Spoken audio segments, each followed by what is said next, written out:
चोर, बेवड़े। एक जोर की चीख सुनाई दी और फिर सड़क पर किसी के चलने की आहट आई। विपिन चिल्लाया, मैं चोर नहीं हूँ, मैं एक टीचर हूँ। मैं बस तुम्हें अपना स्टूडेंट बनाना चाहता हूँ। और बेवड़ा कहना जरूरी है? सिर्फ चोर नहीं कह सकते? फिर विपिन को प्रिंसिपल की बात याद आई और उसने खुद से कहा, ये 17वां स्टूडेंट चला गया। अगर आज भी कोई स्टूडेंट नहीं मिला तो मुझे अपना बोरिया बिस्तर बांधकर स्कूल से जाना होगा। विपिन वैसे भी इस दुनिया का रहने वाला नहीं था। वो तो एक लाइब्रेरियन था। उसे बस इतना याद था कि उसने एक जलती हुई आग की लपटें देखी और वो बेहोश हो गया। जब उठा तो देखा कि वो किसी दूसरी दुनिया में पहुंच गया है। ये दुनिया तो बिल्कुल कहानियों में सुनी दुनिया जैसी है। युद्ध कलाएं और मार्शल आर्ट्स यहाँ बहुत मशहूर है और मार्शल आर्ट टीचर्स को लोग बहुत इज्जत देते हैं। जो मजबूत हैं वो यहाँ राज करता है। यही इस दुनिया का नियम है। सभी लोग उसकी बात सुनते हैं। इस शरीर में आने के बाद उसे लगा था पहले वो स्कूल का सबसे बेवकूफ स्टूडेंट होगा और शायद वो कभी लड़की भी ना पटा पाए। फिर वो अचानक से टैलेंटेड बनकर लोगों को गलत साबित करेगा और मजे से जिंदगी काटेगा। पर लगता है कुछ गड़बड़ हो गई। वो स्टूडेंट नहीं, गलती से किसी टीचर के शरीर में जा बसा। वो भी स्कूल का सबसे बेकार टीचर। दूसरी टीचरों की क्लास में तो इतने बच्चे थे कि खड़े होने की जगह नहीं मिली थी।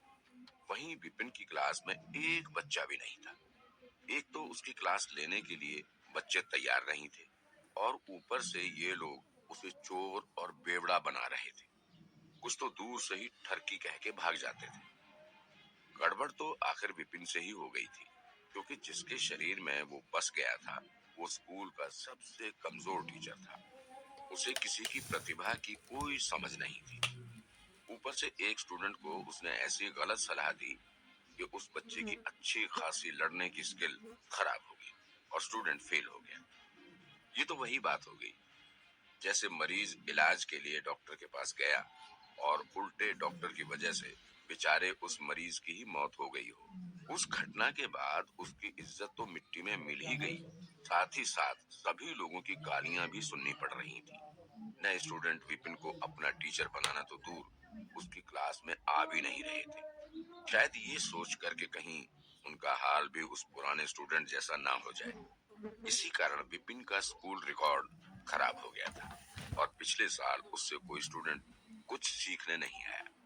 एनुअल टीचर एग्जाम में विपिन का नाम आखिरी नंबर पर था। कम नंबर लाने वाला वो स्कूल का पहला टीचर था, इसलिए वो डिप्रेशन में था। डिप्रेशन की वजह से उसने कई बार शराब पीकर मरने की कोशिश की और उसकी मौत होते ही विपिन को उसका शरीर इस्तेमाल करने का मौका मिल गया। नए साल के शुरू होते ही स्कूल ने उसे नोटिस दे दिया। अगर इस साल उसके क्लास में एक भी बच्चा नहीं आया तो उसे निकाल दिया जाएगा। आज उसकी क्लास के बाहर से 17 बच्चे गुजर गए। सारे उसका नाम सुनते ही भाग जाते थे, जैसे छोटे बच्चे अपने रिश्तेदारों से दूर भागते हैं। जितना दूर भाग सके उतना दूर। किसी भी तरह इनमें से एक को तो मनाना ही पड़ेगा क्लास लेने के लिए। पर कैसे? वो मानने का कोई तरीका सोच ही रहा था कि एक लड़की उसकी क्लास के दरवाजे पर आई। वो थोड़ी घबराई सी लग रही थी। क्या ये शर्मा सर की क्लास है? दिखने में तो ठीक है, पहनावे से अच्छे घर की लग रही है, कितने प्यार से बात कर रही है। शर्मा सर स्कूल के बेस्ट टीचर हैं। उनकी क्लास में बच्चे तो इतने होते हैं कि पांव रखने की जगह नहीं होती। फिर भी वो हमेशा डिमांड में रहते हैं। स्टूडेंट्स उनकी क्लास लेने के लिए दूर दूर से आते हैं। विपिन बोला, शर्मा सर की क्लास? अरे मैं ले जाता हूँ ना तुम्हें शर्मा सर की क्लास में। अपनी क्लास में एक बच्चे को खड़ा देख विपिन ने सोचा, कुछ करता हूँ, किसी भी तरह इस लड़की को अपना स्टूडेंट बना लेता हूँ। वो दिमाग पर जोर देकर आज तक सीखे सारे तिकड़म याद करने लगा। फिर बड़े ही आराम से अपनी कुर्सी पर बैठकर एक अलग अंदाज में बोला, तुम शर्मा सर की स्टूडेंट बनना चाहती हो? लड़की ने बड़ी ही उत्सुकता से सिर हिलाया। फिर विपिन ने पूछा, क्यों? लड़की बड़ी ही इज्जत से बोली, मैंने सुना है शर्मा सर इस स्कूल के सबसे अच्छे टीचर हैं। उनके पढ़ाए सारे स्टूडेंट्स होशियार हैं और उनकी क्लास में एडमिशन मिलना अपने आप में ही एक इनाम है। कहीं सुनी बातें सच हों ये जरूरी तो नहीं। टीचर्स जूते की तरह होते हैं, ये जरूरी नहीं कि सबसे महंगा जूता ही तुम्हारे लिए सबसे अच्छा हो। जरूरी ये है कि वो जूता तुम्हारे पाँव में आता है या नहीं। किसी टीचर की डिमांड कितनी हो, उसके पढ़ाने का तरीका कितना भी अच्छा क्यों ना हो, अगर उसकी सलाह तुम्हारी तकनीक से मिलती जुलती नहीं तो तुम आगे बढ़ना तो दूर, उल्टे तुम्हारी अपनी तकनीक बिगड़ जाएगी। अगर कोई टीचर उतना मशहूर ना भी हो लेकिन तुम्हारी और उसकी तकनीक एक ही हो तो उससे तुम्हें ही फायदा होगा। तुम जल्दी ही अपनी गलतियां सुधार लोगे और तकनीक बेहतर होने से तुम्हें अच्छे नंबर भी मिलेंगे। अच्छा, मैंने अपने बड़े भाई को भी ये कहते हुए सुना है। लड़की ने विपिन की बात पर थोड़ा ध्यान दिया लेकिन फिर उलझन में बोली, लेकिन मुझे नहीं पता कि मुझे किस तरह की तकनीक सूट करेगी। विपिन ने देखा कि लड़की बस मान ही गई है, उसे सिर्फ किसी तरह फालतू सी बातों में लगाए रखना है और अपना स्टूडेंट बना लेना है। ये सोचकर विपिन ने चोरों जैसे अपने चेहरे पर मुस्कान दिखाई, फिर एक लंबी सांस लेकर कहा, शायद किस्मत में हमारी मुलाकात होना लिखा था। एक काम करते हैं, मैं भी इस स्कूल में टीचर हूँ। मैं तुम्हारी क्षमता, तकनीक और स्वभाव देखकर एक अच्छा टीचर चुनने में तुम्हारी मदद करता हूँ। लड़की ने बड़ी खुशी से सिर हिलाया और बोली, क्या वाकई में सर, आप मेरी मदद करोगे? उसे बिल्कुल नहीं लगा था कि कोई टीचर जिसे वो बस ऐसे ही मिल गई हो, वो इतनी मदद करेगा। विपिन ने बोरियत से लड़की की तरफ देखा और बोला, ठीक है, चलो अब अपने तकनीक का एक नमूना दिखाओ। जी सर। भैया, कुछ ही पल में लड़की के पंच से पूरे कमरे में एनर्जी आ गई। जैसे जैसे लड़की मार्शल आर्ट्स पोज देती रही वैसे वैसे एनर्जी उसके चारों तरफ घूमने लगी।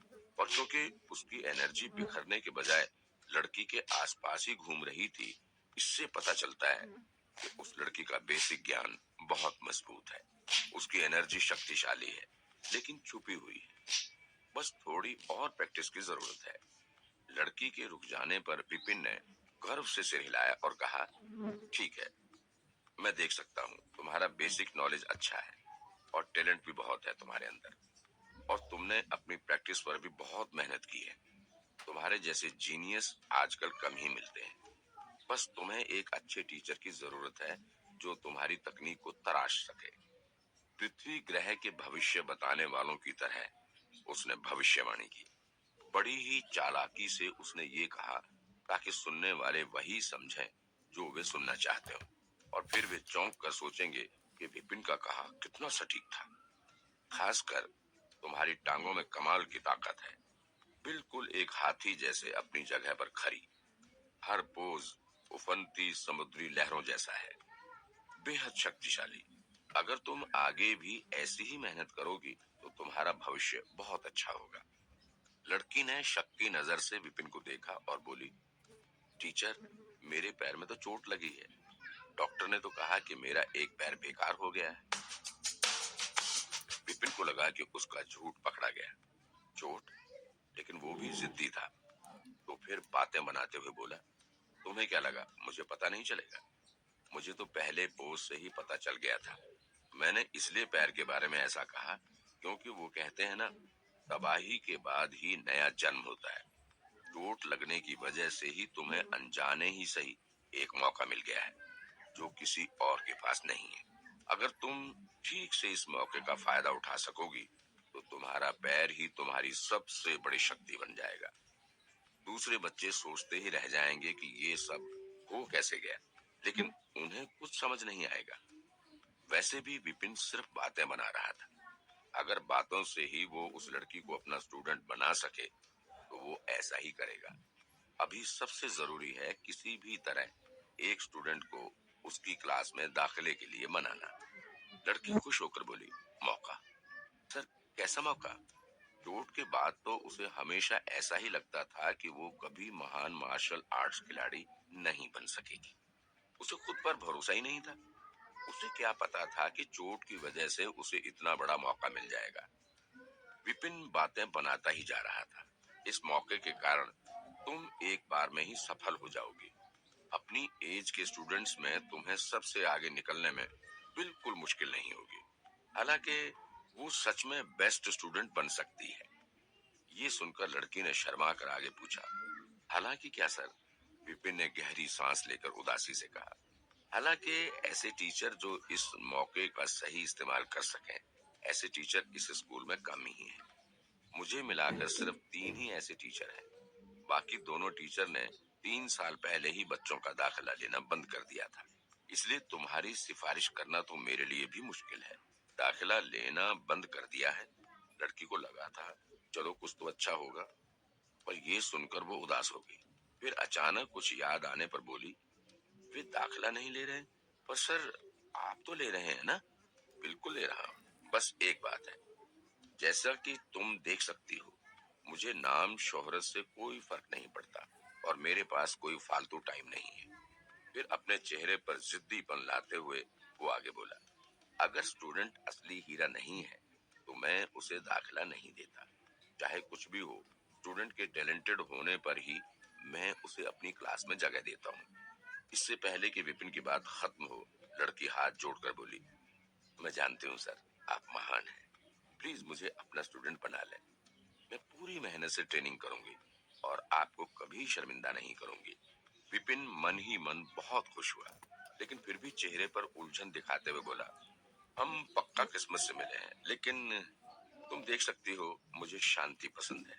लड़की ने देखा कि टीचर थोड़ा नाखुश है, तो वो आदर से बोली, मैं कभी आपको परेशान नहीं करूंगी। मेहनत से ट्रेनिंग करूंगी और जरूरी होने पर ही आपको टोकूंगी। विपिन ने कहा, मेरे पास बहुत ज्यादा स्टूडेंट्स नहीं हैं, इसलिए बाकी टीचरों के मुकाबले मेरे पास ज्यादा साधन भी नहीं है और हो सकता है बाकी के स्टूडेंट्स तुम्हारा मजाक उड़ाएं। लड़की हिचकिचाई, साधन नहीं?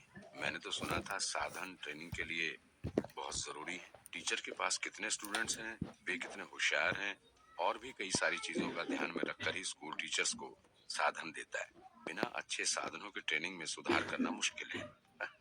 मैंने तो बस तुम्हें परखने के लिए ऐसा कहा। अब क्योंकि तुमने फैसला ले ही लिया है और तुम आदर से मुझे अपना टीचर मान ही रही हो, तो ठीक है, मैं तुम्हें अपना स्टूडेंट बना लेता हूँ। उसने देखा लड़की फिर से पीछे हट रही है। जल्दी से उसने बोला, तुम्हारा पहचान पत्र। अभी इतनी जल्दी?